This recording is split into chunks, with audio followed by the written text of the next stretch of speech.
In this video I'm going to show you the 5 essential stitches you need to begin hand embroidery.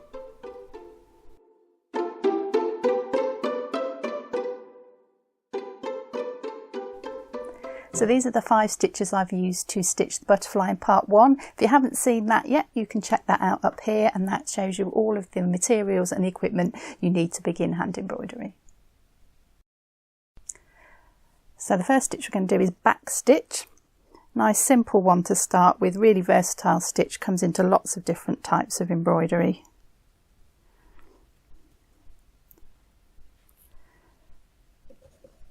And all we're going to do is bring the needle up ahead of where we want to go. So if I'm going from left to right, I'm just going to bring it up to the right of this little dot here, and I'm going to just make a straight stitch, straight up, straight back down into the fabric. That's my first stitch. It's called a back stitch, so we're going to work backwards. So I'm going left to right but stitching backwards. So straight up ahead of myself now, going in a line, so all your stitches will be in a straight line, and I'm going to go back stitch into the end of that previous stitch.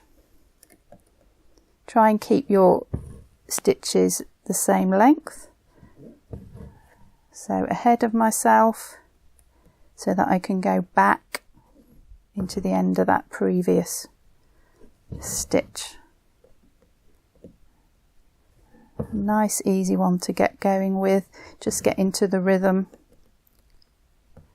Try and keep the stitches the same length and in a straight line if you can.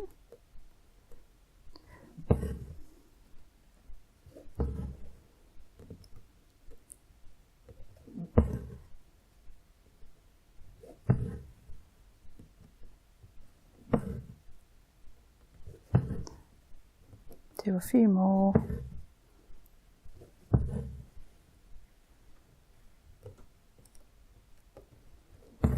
There's the last one. So nice, easy, simple stitch to start with, works in a straight line, and that's back stitch.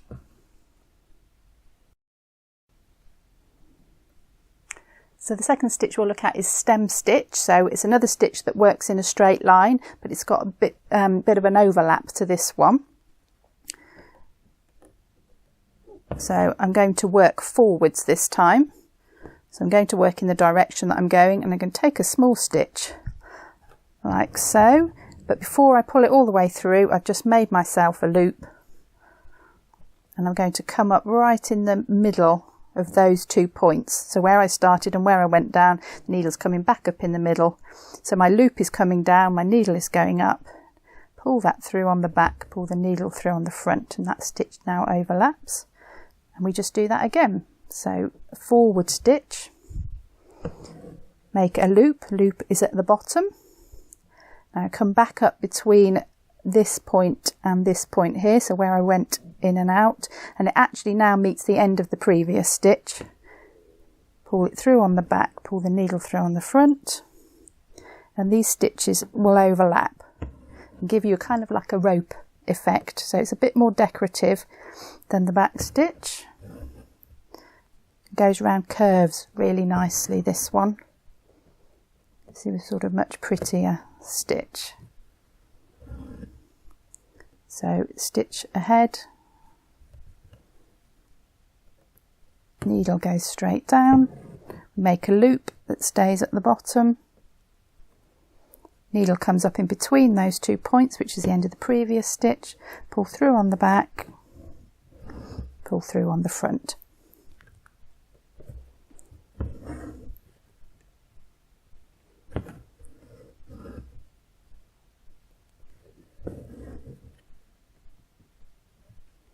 It's good to do this part in 2 movements and pulling it back on through on the back and then through on the front.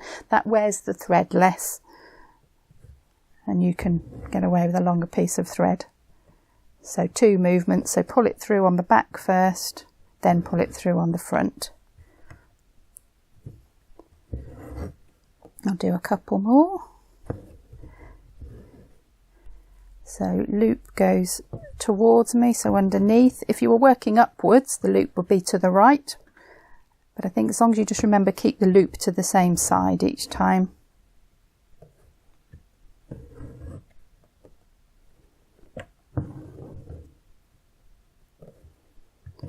And last one. And then to finish, I'm just going to take a little shorter stitch just to finish that off there. You can see that makes a nice decorative rope effect. So that's stem stitch. So a slightly more complicated stitch now, but it still goes in a straight line. And this is chain stitch.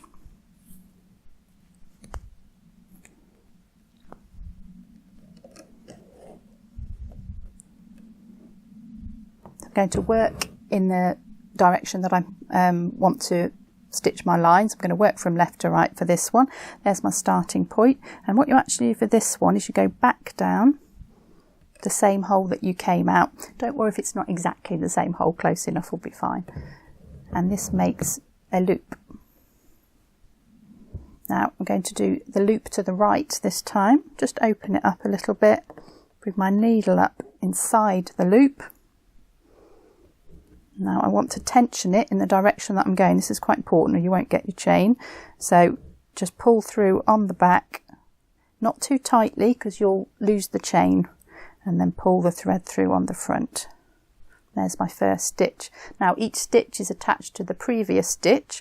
So what we're going to do now is go back down that same hole where that thread has come out, which is inside that loop that we've just made. Now you might think, oh, that's all going to come undone, but we're going to make the second chain. There it is. Light down so it goes to the right in the direction that you're working. I'm going to come up inside that chain, that loop, with my needle. Just pull that to the top, pull the loop through on the back, tension your thread to the right.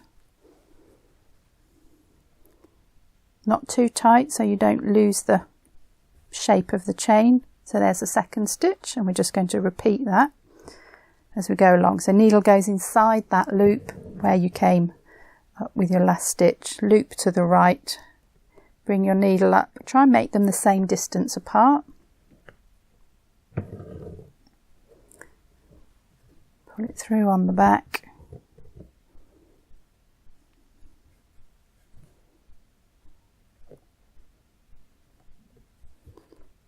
And just tension it so that they all sit the same size if you can. So back down the same hole, loop to the right, needle comes up,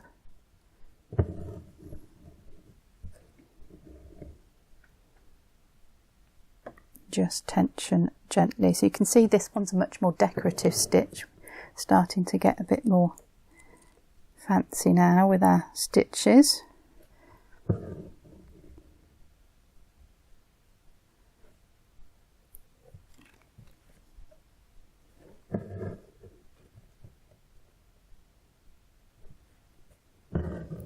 Now to finish it, I'll just do one more. Obviously if we don't finish it off, they're all going to come undone. So last one, coming up inside the loop, and until I finish that off, this is quite vulnerable. You can see how that's moving there. So I need to just tie that down. So I'm just going to stitch down the other side of that loop. That thread's inside, the stitch goes down to the outside. And finish it off like so. The great thing about this stitch is you get 2 stitches for the price of 1, so we can do them separately as well. So I'll show you a few of those. So we can just do single ones, and these are called detached chains. Exactly the same way. So I make my loop, I come up inside the loop,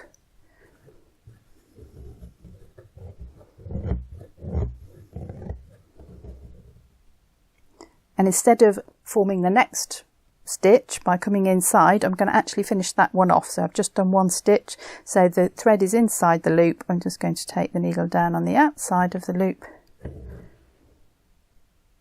and I've got a single stitch, and you can go in any direction with these. I'll show you one here. So up and down in the same spot, make a loop. I'll do one this way this time, up inside, down on the outside. Now I pulled that one a little bit too tight. You can see how I've lost my chain. So just nice even tension on this. Let's try another one.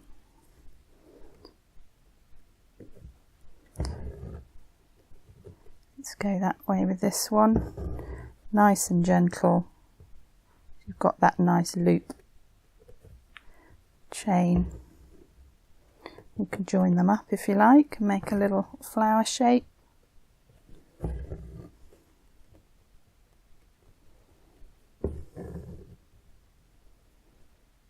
So just lots of single stitches just means you can do more things with this stitch. So you can work straight lines, or you can make single ones and do some filling in. So that is chain stitch. Just finish that one off. And detach chain. So we're getting a bit more technical now, but this is a lovely stitch to learn. It's so versatile, you can use it in lots of different ways. So a really good one to have on the list of 5 essential stitches, and it's French knot. So we're going to bring the needle up where we want the French knot to sit. So thread comes down towards you, needle just above the top of that thread where you've come out of the fabric, so just above it there. You're going to wrap the needle over the thread over the needle, and it goes underneath. So just looped it around the needle. You can see how I'm keeping the tension on that, and then the needle goes back in, not in the same hole but very close to the hole where you came out. If you go down the same hole, you'll pull the knot through to the back, so close to it. Then I'm just going to pull that tight around the needle. You can actually let go at that point, and then pull the needle through to the back nice and slowly to make a knot. So that's a French knot. So I'll do a few more to show you again. Thread towards you, needle over the top, thread goes up over the needle and back under the needle. Keep that tension on the thread, that's important. Even when I'm moving the needle down here, you can see how I've got that thread nice and tight. Needle goes into where you started, close to where you started, but not in the same hole. Pull the thread tight around the needle. You can let go. Needle comes through to the back. Pull it down nice and gently to get your knot. Over the needle, back towards you. Keep the tension on the thread. Needle goes into the fabric. Pull the thread tight around the needle. Pull the needle through to the back.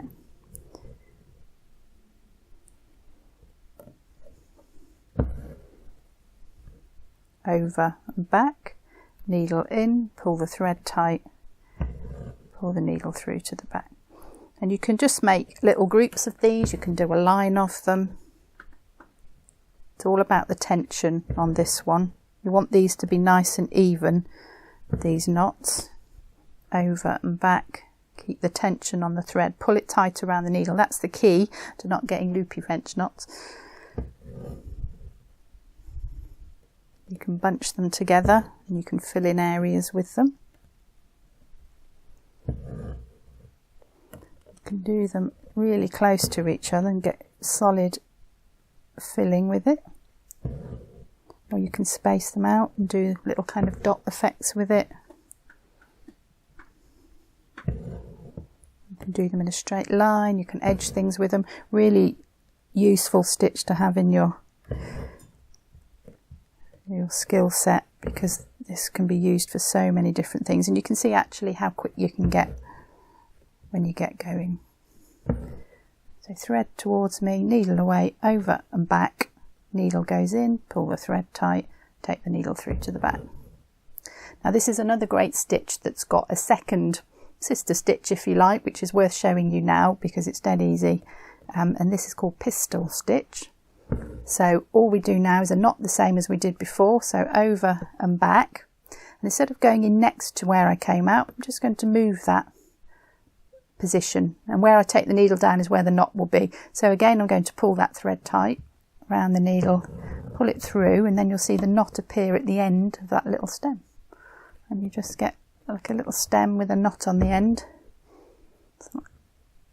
So instead of close by, move it further away, pull the knot tight around the needle. That's really important, that part, and you can see I'm keeping the tension on that this time. Pull your knot through around the needle. Let's make that one a bit longer. Pull it tight.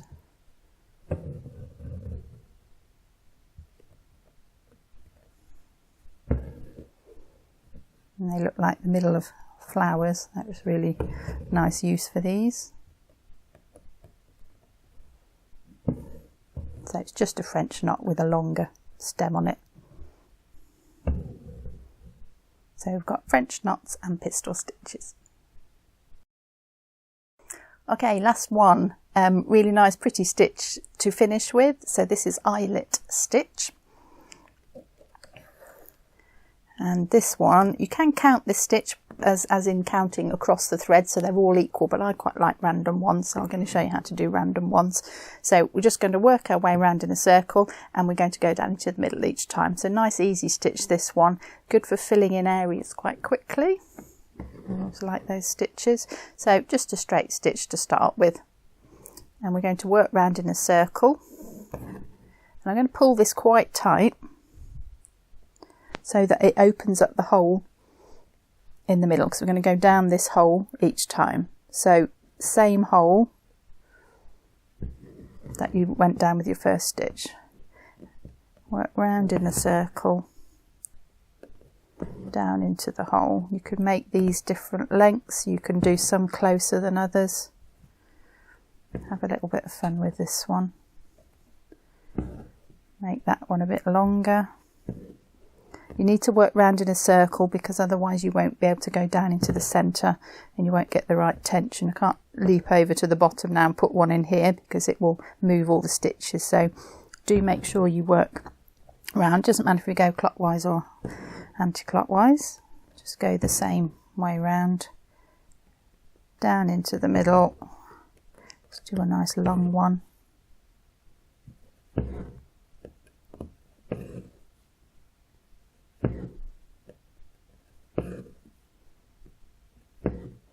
See how quick they are and how big these stitches are compared to the other ones we did. So really nice quick stitch,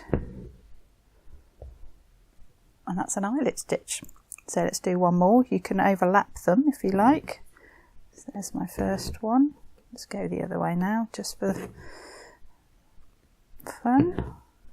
You can actually overlap these stitches.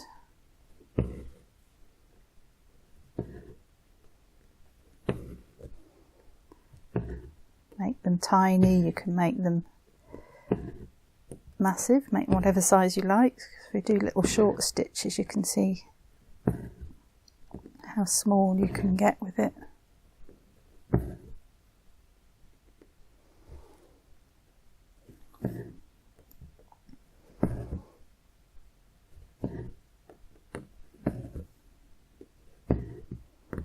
All the way around back to the start. You can mix your colours in as well.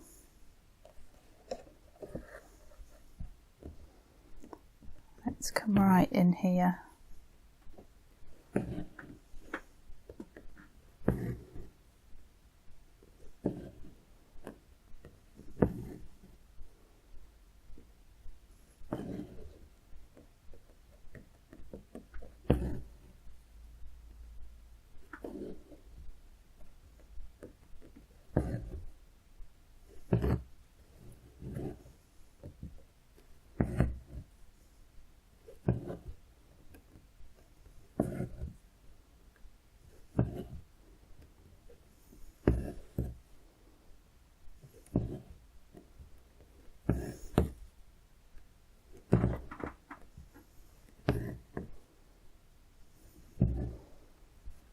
Really pretty, really quick, great for filling in, lovely stitch. So that's eyelet stitch.